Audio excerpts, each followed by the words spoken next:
4 দিনের সফরে ঢাকায় এসেছেন যুক্তরাষ্ট্রের আন্ডার সেক্রেটারি উজরা জিয়া ও অ্যাসিস্ট্যান্ট সেক্রেটারি ডোনাল্ড লু। পশ্চিমা দেশগুলোর প্রতিনিধিদের উপস্থিতিতে রাজনৈতিক উত্তাপ দেখতে যাচ্ছে রাজধানী ঢাকা।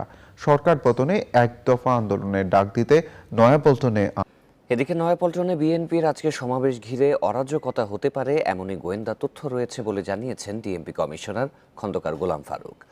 একটি জনসভাকে শান্তিপূর্ণ করার জন্য যে পদক্ষেপগুলো নেওয়া দরকার পর্যায়ক্রমে সেগুলো নিয়েছি। আসসালামু আলাইকুম সুপ্রিয় দর্শক বন্ধুরা, অবশেষে বিএনপির জন্য বিশাল সুসংবাদ আসলো। দর্শক বন্ধুরা, আজকে ঢাকা সমাবেশকে কেন্দ্র করে এখন সারা দেশে ফুরফুরে মিজাজে রয়েছে। তো দর্শক বন্ধুরা, এবং সেই সাথে বিদেশি প্রতিনিধিত্বের সামনে এবার বিএনপি তাদের শক্তিমাত্রা দেখাতে চলেছে, যেখানে আওয়ামী লীগও তাদের সমাবেশের ডাক দিয়েছে। তো দর্শক বন্ধুরা, সেই সকল বিষয়গুলোকে কেন্দ্র করে এবার সারা দেশের মানুষ ব্যাপক আগ্রহ বসে আছে, এবং সেই সাথে বিএনপির সেই সমাবেশকে কেন্দ্র করে আওয়ামী লীগ যে আতঙ্কে রয়েছে সেই সকল বিষয়গুলো এবার ডিএম কমিশনার জানিয়েছেন। তো দর্শক বন্ধুরা, এবং সেই সাথে সেই সকল বিষয়গুলোকে কেন্দ্র করে বিএনপির কয়েকজন নেতাকর্মীরা এমন কিছু কথাবার্তা তুলে ধরেছে, আপনাদের মাঝে সেই সকল বিষয়গুলো তুলে ধরবো এবং আপনাদের মাঝে কিছু প্রতিবেদন তুলে ধরবো। অবশ্যই ধৈর্য সহকারে পুরো ভিডিওটি দেখলেই এই সকল বিষয়গুলো পরিপূর্ণ বুঝতে পারবেন কিভাবে আবার বিদেশিদের সামনে পতন হতে চলেছে আওয়ামী লীগের। তো দর্শক বন্ধুরা, চলুন আমরা সেই সকল বিষয়গুলো পরিপূর্ণ জেনে নেই। পশ্চিমা দেশগুলোর প্রতিনিধিদের উপস্থিতিতে রাজনৈতিক উত্তাপ দেখতে যাচ্ছে রাজধানী ঢাকা। সরকার পতনে এক দফা আন্দোলনের ডাক দিতে নয়াপল্টনে আজ সমাবেশ ডেকেছে বিএনপি। একই সময়ে বাইতুল মোকাররমের দক্ষিণ গেটে শান্তি সমাবেশ করবে ক্ষমতাসীন আওয়ামী লীগ। বিএনপির সমমনা কিছু ছোট দল ও জোটও কর্মসূচি রেখেছে। পাশাপাশি আগুন সন্ত্রাসীর বিরুদ্ধে কর্মসূচি ডেকেছে আওয়ামী লীগ সমর্থক বিভিন্ন সংগঠন। বিস্তারিত জানাচ্ছেন নাজিব বেগ। বেশ কিছুদিন ধরেই এক দফা আন্দোলন শুরুর কথা বলে আসছে বিএনপি। সেই এক দফা কর্মসূচি ঘোষণা করতেই বুধবার দুপুরে নয়াপল্টনের সমাবেশ। বিএনপি সমর্থক দলগুলোও যুগপৎ কর্মসূচি পালন করবে। বিকাল 4টায় জাতীয় প্রেস ক্লাবে কর্মসূচি রয়েছে গণতন্ত্র মঞ্চের। 3টায় প্রেস ক্লাবে আলাদাভাবে কর্মসূচি দিয়েছে গণ অধিকার পরিষদের নূর ও রেজা অংশ। সে সময় প্রেস ক্লাবেই কর্মসূচি পালন করবে গণতান্ত্রিক বাম ঐক্য। এছাড়া বিকেল 3টায় এলডিপি ও গণফোরাম নিজেদের কার্যালয়ের সামনে কর্মসূচি পালন করবে। সমাবেশকে কেন্দ্র করে নিজেদের অবস্থান তুলে ধরেছেন বিএনপি মহাসচিব। নতুন গণতন্ত্রের জন্য যে যাত্রা, একটা নিরপেক্ষ নির্দলীয় নির্বাচনের জন্য নতুন যে আন্দোলনের যাত্রা, সেই যাত্রার ঘোষণা আমরা 12 তারিখে ইনশাআল্লাহ দেব।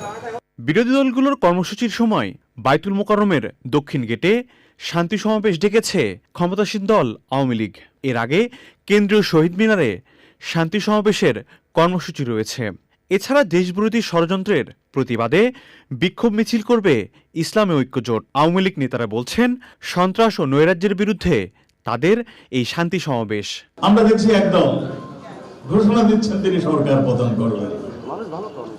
যারা কোনোদিন জনগণের শক্তিকে বিশ্বাস করে না, যারা সবসময় পেশি শক্তি গান পাওয়ার ষড়যন্ত্রের মাধ্যমে তারা ক্ষমতায় আসছিলেন, আজকে তারা আবার আরেকটা নতুন ষড়যন্ত্রের পায়ে তারা করছে। ইউ প্রতিনিধি দল এখন দেশে অবস্থান করছে। এই সময় তারা এই ধরনের কর্মসূচি দেওয়ার অর্থ হচ্ছে তারা আসলে এই কর্মসূচিগুলো জনগণকে দেখাতে চায় না, বিদেশিদের দেখাতে চায় যে বিদেশিরা তাদের শক্তি সামর্থ্য নিয়ে সন্দিহান, তো তাদের একটু শক্তি দেখানোর জন্য তারা চেষ্টা করছে মাত্র। রাজধানীতে রাজনৈতিক দলগুলোর সমাবেশগুলো এমন এক সময় অনুষ্ঠিত হচ্ছে যখন নির্বাচনকে সামনে রেখে পশ্চিমা দেশের প্রতিনিধিরা ঢাকায় অবস্থান করছেন। রোববার থেকে ঢাকায় আছে ইউরোপীয় ইউনিয়নের 6 সদস্যের নির্বাচন পর্যবেক্ষক প্রতিনিধি দল।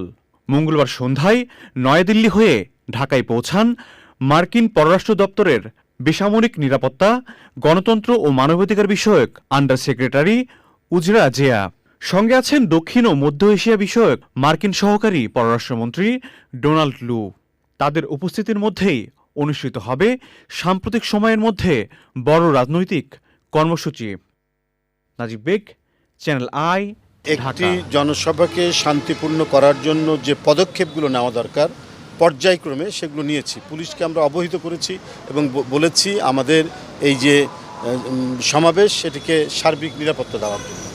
এখন একই দিনে আওয়ামী লীগ তারা জনসভা দিল, এটা কেন দিল এটা আপনার তাদেরই প্রশ্ন করা উচিত। একটা মানে পায়ে পাড়া দিয়ে যদি কোনো ধরনের তারা কিছু করতে চায় তো সেটা দায়িত্ব তাদের উপর যাবে, কিন্তু এটা আমাদের পূর্ব ঘোষিত কর্মসূচি। অনেক দিন আগেই এটা বলা হয়েছে, তখন তাদের কোনো কর্মসূচি ছিল না।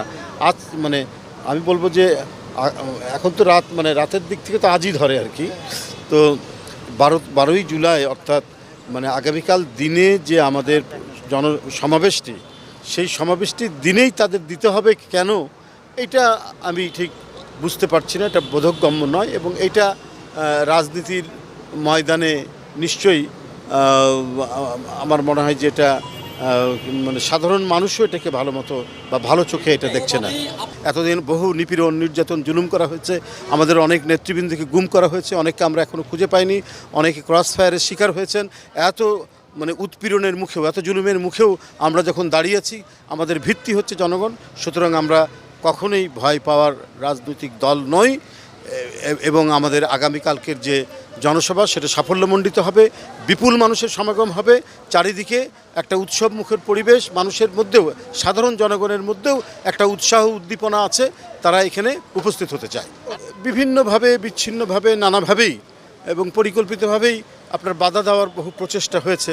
আমরা 9টার সময় যে সর্বশেষ যে ব্রিফিং করেছি সেখানেও আমরা বলেছি যে ভিন্ন কায়দায় আর কি নানা কৌশলে তারা বাধা দেওয়ার প্রক্রিয়া করেছেন, 2-1জনকে গ্রেপ্তারও করেছেন। তারপরে আমাদের যখন আজকে যে আগামীকালের যে জনসভা, সেই জনসভার জন্য যখন মানে প্রচার মাইক চলছিল, তখন সেই ক্ষেত্রে আওয়ামী সন্ত্রাসীরা সেখানে আক্রমণ করেছে, সেখানে বাধা দিয়েছে, এই সমস্ত ঘটনাগুলো হয়েছে। তো তারপরেও আমি মনে করি যে এই সমস্ত বিষয়গুলো কোনো গুরুত্ব বহন করবে না, এবং এর জন্য আমাদের যে জনসভার যে বিপুল তরঙ্গ তৈরি হবে সেটা। এদিকে নয়াপল্টনে বিএনপির আজকে সমাবেশ ঘিরে অরাজকতা হতে পারে এমনই গোয়েন্দা তথ্য রয়েছে বলে জানিয়েছেন ডিএমপি কমিশনার খন্দকার গোলাম ফারুক। মঙ্গলবার রাতে তিনি এমন তথ্য তুলে ধরে জানান, নৈরাজ্য মোকাবিলায় পুলিশ প্রয়োজনীয় প্রস্তুতি নিয়েছে। বিএনপিকে শান্তিপূর্ণভাবে সমাবেশ শেষ করতে বলা হয়েছে জানিয়ে পুলিশ বলছে, মঙ্গলবার আওয়ামী লীগ ও বিএনপিকে একই রকমের 23 শর্তে সমাবেশ করার অনুমতি দেয় ঢাকা মেট্রোপলিটন পুলিশ ডিএমপি। সমাবেশের জন্য দুপুর 2টা থেকে বিকেল 5টা পর্যন্ত সময় ঠিক করে দিয়েছে পুলিশ। সরকার পতনের 1 দফা আন্দোলনের ঘোষণা আসতে পারে নয়াপল্টনের বিএনপি সমাবেশ থেকে। অন্যদিকে সন্ত্রাস ও নৈরাজ্যের প্রতিবাদে বাইতুল মুকাররম মসজিদের দক্ষিণ গেটে শান্তি সমাবেশ করবে ঢাকা মহানগর দক্ষিণ আওয়ামী লীগ।